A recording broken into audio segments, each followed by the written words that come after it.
Yes, നമ്മൾ അടിപൊളിയായിട്ട് ഇതാ ക്രിസ്മസ് എക്സാമിന് വേണ്ടിയിട്ടുള്ള ഓരോ തയ്യാറെടുപ്പുകൾ നടത്തിക്കൊണ്ടിരിക്കുകയാണ്. അപ്പൊ അതിനകത്ത് ഏറ്റവും പ്രധാനപ്പെട്ടത് എന്ന് പറയുന്നത് ക്വസ്റ്റ്യൻസ് ചെയ്തു പഠിക്കുക എന്നുള്ളത് തന്നെയാണ് അല്ലെ. നമുക്കറിയാം നമ്മുടെ ഇന്റഗ്രേഷൻ ഉദ്ഗ്രഥിതം എന്ന് പറയുന്നത് 3 ദിവസങ്ങളിലായിട്ട് ഡേ 1, ഡേ 2, ഡേ 3 എന്ന് പറഞ്ഞ 3 ദിവസങ്ങളിലായിട്ട് ഒരു വലിയ എക്സാം തന്നെയായിരിക്കും. സോ അതിലേക്ക് ആവശ്യമായിട്ടുള്ള ഒരു പ്രധാനപ്പെട്ട ചോദ്യമാണ് ഇന്ന് നമ്മൾ കാണുന്നത്. മക്കൾ എല്ലാവരും വീഡിയോ സ്കിപ്പ് ചെയ്യാതെ തന്നെ കാണുക, ചോദ്യവും ഉത്തരവും പഠിച്ചു വെക്കുക. നമുക്ക് നോക്കാം. നമ്മുടെ ചോദ്യം ഇതാണ്: സസ്യങ്ങളെ കൂട്ടങ്ങളാക്കി എഴുതൂ അല്ലെ. സസ്യങ്ങളെ എന്ത് ചെയ്യണം? നമ്മള് കൂട്ടങ്ങളാക്കിയിട്ട് മാറ്റി എഴുതണം. നമുക്കിവിടെ ഒരു ബോക്സിൽ ഒരുപാട് സസ്യങ്ങൾ, ഒരുപാട് ചെടികളുടെ പേര് തന്നിട്ടുണ്ട്.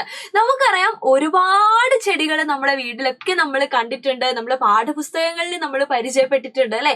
പലതും പല ആവശ്യങ്ങൾക്ക് ഉപയോഗിക്കുന്നത്. പച്ചക്കറികൾ ഉണ്ടാവും അതിനകത്ത്, ഭക്ഷണത്തിന് ഉപയോഗിക്കുന്ന ആളുകൾ അല്ലെ. പൂക്കളുള്ള ആളുകൾ ഉണ്ടായിരിക്കാം അല്ലെ, നമ്മുടെ വീട്ടുമുറ്റത്ത് വിരിയുന്ന പൂക്കളുള്ള ആളുകൾ ഉണ്ടായിരിക്കാം, ഔഷധത്തിന് ഉപയോഗിക്കുന്ന ആളുകൾ ഉണ്ടായിരിക്കാം. അങ്ങനെ ഒരുപാട് രീതിയിൽ നമുക്ക് ഇവയെ തരംതിരിക്കാൻ പറ്റും അല്ലെ. അപ്പൊ ആദ്യം നമ്മുടെ ചോദ്യത്തിലുള്ള ചെടികളുടെ പേരൊന്ന് നമുക്ക് വായിക്കാം. ഓരോന്നായിട്ട് നോക്കുന്ന സമയത്ത് തുളസി, കറിവേപ്പ്, ചെമ്പരത്തി, മുല്ല, തുമ്പ, ഇഞ്ചി, റോസ്, ജമന്തി, വഴുതന, പയർ, ചീര, വേപ്പ്, മത്തൻ, മുരിങ്ങ, കറ്റാർ വാഴ.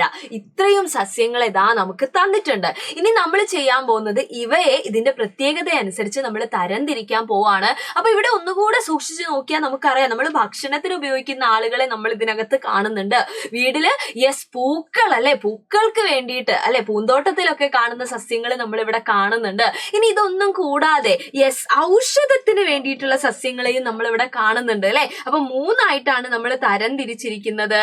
ഒന്നാമത്തേത് എന്ന് പറയുന്നത് ഭക്ഷണത്തിന് ഉപയോഗിക്കുന്നത്, ഔഷധത്തിന് ഉപയോഗിക്കുന്നത്, അതുപോലെ തന്നെ പൂക്കൾ ഏതൊക്കെയാണെന്നുള്ളത്. അപ്പൊ ഓരോന്നിനെ ആയിട്ട് നമുക്ക് നോക്കാം അല്ലെ. ഭക്ഷണത്തിന് ഉപയോഗിക്കുന്നത് എന്ന് പറയുന്ന സമയത്ത് ദാ ഇവിടെ നമ്മുടെ പയർ, ചീര, മത്തൻ, കറിവേപ്പ്, മുരിങ്ങ, വഴുതന, ഇഞ്ചി, ഇവയൊക്കെ നമ്മൾ ഭക്ഷണത്തിന് ഉപയോഗിക്കുന്ന ആളുകളാണ്. നമ്മുടെ വീട്ടിലൊക്കെ ഉണ്ടായിരിക്കും. അല്ലെങ്കിൽ നമ്മൾ ഇപ്പൊ ഒരു കറിയൊക്കെ വെക്കുന്ന സമയത്ത് അല്ലെ, പച്ചക്കറികളുടെ കൂട്ടത്തിലൊക്കെ ഇവരെ നമ്മൾ കാണാറുണ്ട്. അപ്പൊ ഈസി ആയിട്ട് ഇവരെ നമുക്ക് എന്ത് ചെയ്യാം? പഠിച്ചു വെക്കാൻ പറ്റും. ഇനി അടുത്തത് ഔഷധത്തിന് ഉപയോഗിക്കുന്ന ആളുകളാ. ഔഷധം എന്ന് പറയുന്ന സമയത്ത് നമ്മുടെ തുളസി, വേപ്പ്, കറ്റാർ വാഴ, ഇതൊക്കെ നിങ്ങൾ വീടുകളിൽ കണ്ടിട്ടുണ്ടാവും. കറ്റാർ വാഴയൊക്കെ ഇപ്പൊ നമ്മൾ നട്ട് വളർത്താറുണ്ട്, പല ആവശ്യങ്ങൾക്ക് ഉപയോഗിക്കാറുണ്ട്. തുളസി ആണെങ്കിലും നമുക്കറിയാം അല്ലെ, ഔഷധമാണ്, പ്രധാനപ്പെട്ട ഒരു ഔഷധമാണ്. വേപ്പും അത് തന്നെയാണ്. സോ അതിനെ നമ്മൾ എന്ത് ചെയ്തു? ഔഷധങ്ങളുടെ കൂട്ടത്തിലേക്ക് ഉൾപ്പെടുത്തി അല്ലെ. നെക്സ്റ്റ് എന്ന് പറയുന്നത് പൂക്കളാണ്. പൂക്കൾ എന്ന് പറയുന്ന സമയത്ത് നമ്മുടെ വീട്ടിലൊക്കെ കണ്ടുവരുന്ന നമ്മുടെ ചെമ്പരത്തി, മുല്ല, തുമ്പ, ജമന്തി, റോസ്, ഇവയൊക്കെ ഇവിടെ വരുന്ന പൂക്കളിൽ വരുന്നു അല്ലെ. അപ്പൊ ആ രീതിയിൽ നമുക്ക് എന്ത് ചെയ്യാൻ പറ്റണം? ഇങ്ങനെ ഉത്തരങ്ങൾ കണ്ടുപിടിക്കാൻ പറ്റണം. അപ്പൊ മക്കൾ ഇപ്പൊ ചെയ്യേണ്ടത് എന്താന്ന് വെച്ച് കഴിഞ്ഞാൽ, ഇവിടെ നമ്മൾ ഒരു ചോദ്യവും ഒരു ഉത്തരവുമാണ് പഠിച്ചിട്ടുള്ളത് അല്ലെ. മക്കള് ഇനി പെട്ടെന്ന് തന്നെ ഒരു പേപ്പർ എടുത്തിട്ട് ഈ പേരുകളൊക്കെ ഒന്ന് എഴുതി പഠിക്കുക.